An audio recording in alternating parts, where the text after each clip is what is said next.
एक पुरानी कहावत है, something are best when they are in uniform. हम बात कर रहे हैं यूसीसी यानी यूनिफॉर्म सिविल कोड, समान नागरिक संहिता। हाल ही में उत्तराखंड की सरकार ने इस बिल को आज पेश किया है विधानसभा में। इस बिल का बेसिक एम है to create uniform personal laws, जैसे कैसे शादी होगी, कैसे डाइवोर्स देना है और कैसे विरासत में संपत्ति मिलेगी।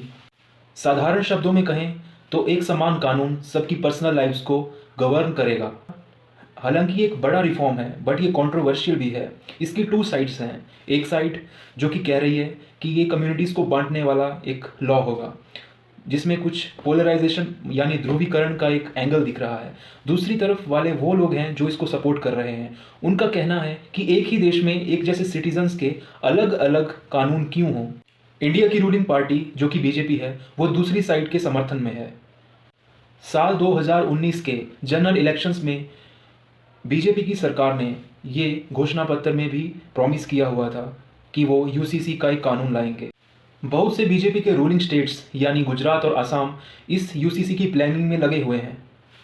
इस कानून को बिल किए जाने का मतलब साफ साफ है कि कोई भी पर्सनल लॉ एक स्टेट में नहीं होगा, सभी एक समान कानून से चलेंगे।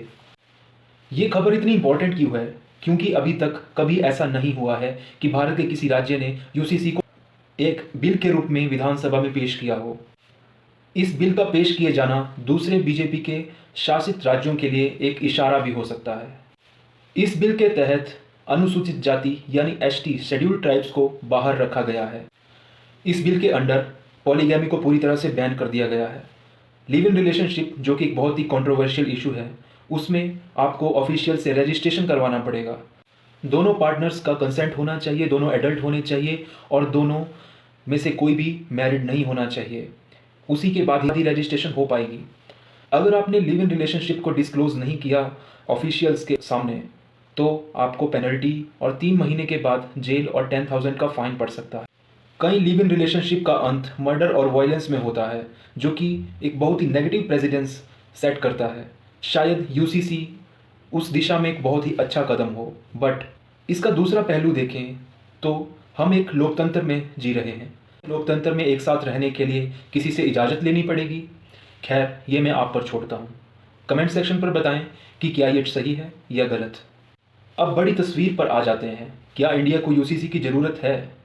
भारत के संविधान के आर्टिकल 44 के under directive principle of state policy, जो कि भारत की सरकार के लिए एक सजेशन का काम करती है, उसमें ये साफ साफ लिखा है कि स्टेट की गवर्नमेंट यानी नेशनल गवर्नमेंट को एक यूनिफाइड सेट ऑफ लॉज बनाने चाहिए सिटीजन्स के लिए। समान नागरिक संहिता यानी यूनिफॉर्म सिविल कोड सच्चाई बन सकती है अगर पीएम मोदी दोबारा री इलेक्टेड होते हैं तो। इसमें हैरानी की बात यह है कि उत्तराखंड में विपक्ष का रोल निभा रही कांग्रेस भी इस कानून का समर्थन कर रही है। अगर आप मेरी राय जानें तो इंडियन गवर्नमेंट को इस मुद्दे पर एक वाइड रेंज ऑफ डिस्कशन करनी चाहिए ताकि एक कंसेंसस बनाया जा सके। उसी के बाद ही इस दिशा में आगे बढ़ना चाहिए। After all we are living in a diversified country and that's our strength, but we can't use it as to justify the injustices. क्या डाइवर्सिटी होने का मतलब ये है कि पुरुष या पत्नी एक से ज़्यादा अधिक पार्टनर्स के साथ रिलेशन बनाए? क्या हम उसको जस्टिफाई कर सकते हैं? कैसे एक विमेन को एंसेस्ट्रल प्रॉपर्टी लेने से डिनाई किया जा सकता है?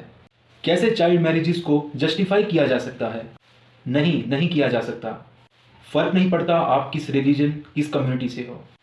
Beliefs and customs should not violate your rights and that's the first priority for the democratic nation. I hope UCC can be remedy of that. रही बात विपक्ष की चिंता की, तो प्रोसेस फेयर, ट्रांसपेरेंट और इम्पार्शियल होनी चाहिए। जय हिंद।